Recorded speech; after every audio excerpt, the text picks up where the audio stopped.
శ్రీమద్ భగవద్గీత 6వ అధ్యాయము ధ్యాన యోగము 44వ శ్లోకము.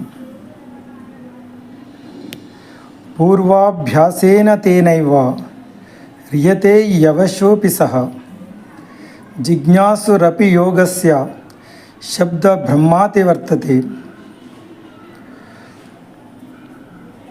వారు తమ ఇష్టానికి వ్యతిరేకంగానైనా పూర్వజన్మల సాధనా బలంచే ఖచ్చితంగా భగవంతుని వైపు ఆకర్షించబడతారు. ఇటువంటి సాధకులు సహజంగానే వేదములలో చెప్పబడిన కర్మకాండల సూత్రాలకు అతీతంగా ఎదుగుతారు. ఒకసారి ఆధ్యాత్మిక భావనలు చిగురించిన తర్వాత వాటిని నిర్మూలించలేము. భక్తియుక్తమైన పూర్వ ప్రస్తుత జన్మ సంస్కారాలు వాసనా బలం అంటాం. వీటిని కలిగి ఉన్న జీవాత్మ సహజంగానే ఆధ్యాత్మికత వైపు ప్రేరేపింపబడుతుంది. అటువంటి వ్యక్తి భగవంతుని దిశగా ఆకర్షించబడతాడు. ఈ ఆకర్షణ దీనినే భగవంతుని పిలుపు అని కూడా అంటారు. పూర్వ సంస్కారాల ఆధారంగా వచ్చే ఈ భగవంతుని పిలుపు ఒక్కోసారి ఎంత బలంగా ఉంటుందంటే వ్యక్తి జీవితంలో వచ్చే అత్యంత బలమైన పిలుపు ఈ భగవంతుని పిలుపే అని అంటారు. దీనిని అనుభవించిన వారు తమ మనస్సు చెప్పిన మార్గంలోనే ప్రయాణించడానికి సమస్త ప్రపంచాన్ని మరియు తమ స్నేహితుల బంధువుల సలహాని తిరస్కరిస్తారు.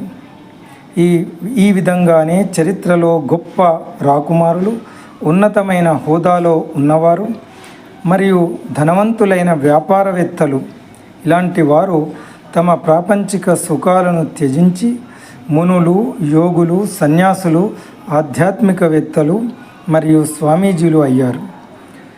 వారికి ఉన్న ఆతృత, తృష్ణ భగవంతుని కోసం మాత్రమే. కావున వారు సహజంగానే భౌతిక పురోగతి కొరకు వేదములలో చెప్పబడిన సకామ కర్మకాండలకు అతీతంగా ఎదుగుతారు అని తెలియజేస్తున్నారు శ్రీకృష్ణ పరమాత్మ.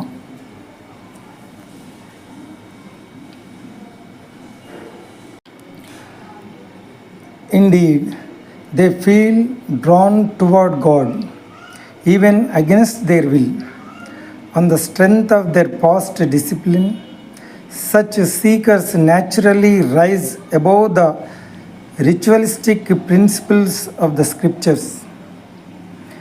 Once spiritual sentiments have sprouted, they cannot be wiped out.